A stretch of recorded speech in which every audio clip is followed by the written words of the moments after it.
좋은 아침입니다. 12월 26일 보탁 후에 보험 재테크 이슈 시작합니다. 내년에 건강보험료가 오르기로 결정이 됐습니다. 그리고 사고낸 금융사죠. MG손해보험, 삼성증권의 감독분담금이 무려 30%나 추가 부과되기로 결정이 됐다고 합니다. 짠테크 열풍이 엄청납니다. 카뱅의 저금통이 출시 14일 만에 100만 명 가입자를 돌파했습니다. 그리고 해외 주식 직구종 열풍도 엄청났었는데 이를 통해서 미주식 보관 잔액이 무려 80%나 증가하는 결과를 가져왔습니다. 마지막으로 올해 엄청난 성적을 내고 있는 브라질 펀드도 잠시 살펴보도록 하겠습니다. 자, 건강보험료가 오릅니다. 일단 상한액이 오릅니다. 지역가입자건 직장가입자건 둘 다 오르게 되는데, 일단 직장가입자 같은 경우를 보게 되면 상한액이 664만원으로 오르는데 반반씩 부담하니까 개인 부담금을 보게 되면 올해 318만원에서 내년에는 332만원까지 오르게 됩니다. 이렇게 상한액을 내는 고소득 직장인은요, 전체 직장가입자 1799만 명 중에 0.015%에 해당하는 2823명이라고 합니다. 자, 건강보험료를 330만원씩 낸다. 엄청난 거죠. 그리고 하한액도 오릅니다. 그러니까는 직장가입자 같은 경우는 18,020원에서 18,600원으로, 지역가입자는 13,550원에서 13,980원으로 오르기로 결정이 됐습니다. 뭐 건강보험에 대한 재정 문제에 대해서는 계속적으로 이야기를 했고요. 뭐 당연히 또 물가가 상승하는 만큼 보험료도 오를 수밖에 없고 이미 뭐 예고된 결과라고 볼 수 있을 것 같습니다.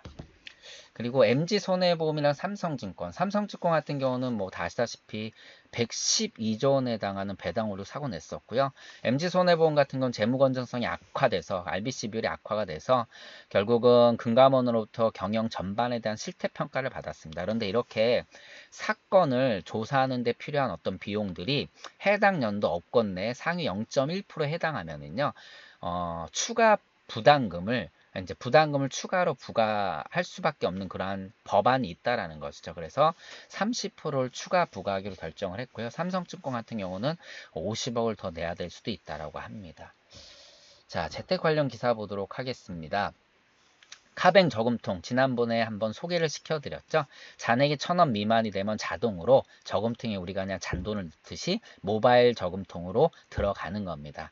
자, 서비스를 시작한 지 무려 3일 만에 50만 명, 2주도 안 돼서 100만 명을 모았다라고 합니다. 자, 좀 자세하게 살펴보면 10명 중에 7명이 20대, 30대였고요. 자, 30대 같은 경우 20대가 37%, 30대가 33%, 40대도 무려 20%나 됐었고요. 성별로는 여성이 65%로 매우 높았습니다. 자, 사실 짠테크, 뭐 이까짓 것 요 잔돈 저축해서 뭐 하냐라고 얘기하지만 사실 우리가 금리 얘기를 많이 하는데 금리가 낮다라고 해서 저축을 하는 것이 잘못된 것이 아니죠. 사실 원금을 모으는 게 가장 좋은 재테크죠. 이 원금을 모아서 종잣돈을 만들어야지만 다양한 투자도 할 수 있고 비상자금이라든가 안전자금을 만들어 놓고 리스크가 있는 투자도 시작할 수 있습니다. 카뱅 저금통 같은 경우는요, 매일 999원씩 모으게 되면 10만원까지 모으는데 5개월 걸린다고 합니다. 자, 이가 10만원 5개월 이런 얘기 할 수도 있겠지만 우리가 지금 매월 100만원씩 저축을 해도 1년 이자가 10만원 될까 말까 한 시대에 살고 있기 때문에 당연히 적은 돈이 아니라고 봅니다. 그리고 나도 모르게 이렇게 저축되는 것, 이것이 어떻게 보면 강제저축이라고 우리가 얘기할 수 있는데 이런 재테크는 굉장히 좋은 재테크죠.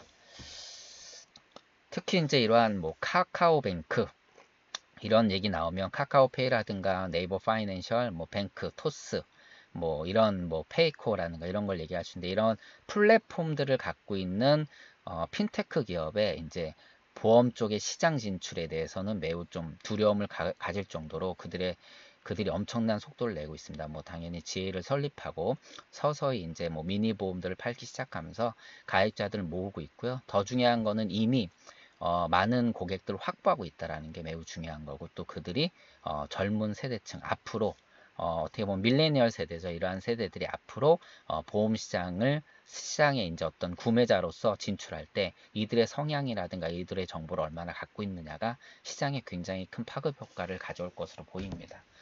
자, 해외 직구족들이 엄청나게 증가해서요. 미국 주식이 무려 보관액이 80%나 증가했다라고 합니다. 지금 10조 정도에 육박한다라고 하고 있고요. 그리고 주식 보관 잔액을 보게 되면 미국이 가장 높고 그 다음에 일본, 중국, 홍콩 순이었다라고 합니다. 역시나 미국 주식 직구에 대한 그 내용을 몇 번 그 안내를 해드렸었죠. 소개를 시켜드렸는데 뭐 아마존이라든가 뭐 아니면 뭐 이렇게 이제 좀 소개를 시켜드렸는데 아직까지도 좋은 성과를 좀 내고 있는 것으로 보고 내년에도 좀 인기는 지속적으로 될 것 같습니다. 그리고 브라질 펀드 한번 볼까요? 최근 한 달 만에 수익률이 무려 8.9% 됐고요. 올 들어 무려 24%나 수익이 났습니다. 최근에 수익률을 보게 되면 8.93, 9.54, 7.64. 이 그래프를 살짝 보게 되면 아무래도 이제 낮게 올라왔다가 약간 출렁였다라는 딱 느낌을 딱 보실 수가 있죠. 자, 왜 브라질 펀드가 이렇게 좋았냐? 역시나 정치적인 이슈가 많고 경제 어떤 이슈들이 많았는데 일단 정부가 연금개혁과 공기업 민영화 등 이 친시장 정책을 강력하게 핀 것이 가장 큰 핵심이 됐었고 여기에다가 뭐 최근에 이제 글로벌 경제죠. 무역 분쟁 완화도 굉장히 큰 몫을 했고 거기다가 글로벌 금리나 이런 것들 이제 양적 완화 이런 것들이 투자 심리를 크게 개선시켜서 브라질 펀드가 굉장히 좋은 수익을 내고 있습니다. 자, 어느 정도냐 보니까 평균 8.93%를 냈고요. 가장 좋은 수익을 낸 게 KB 브라질 펀드가 10.25%를 냈다라고 합니다. 그리고 이게 다른 펀드랑 좀 비교를 해보면 일단 그 주식 상승률이 보파페스 지수죠. 이쪽이 무려 31% 올해 올랐습니다. 미국이 22%, 이제 다우 지수가요. 그리고 나스닥이 34% 오른 거에 비해서는 뭐 비슷하거나 또는 굉장히 높은 수준이고 코스피랑 비교하면 거의 4배 정도 올랐죠. 그렇기 때문에 이게 좋은 성과로 이어졌습니다. 자, 크리스마스 행복하게 보내셨나요? 2019년 얼마 남지 않았는데 마무리 잘 하시는 한 해 되시고요. 오늘 내용이 도움이 되셨다면 좋아요와 구독 부탁드립니다. 부탁후였습니다. 고맙습니다.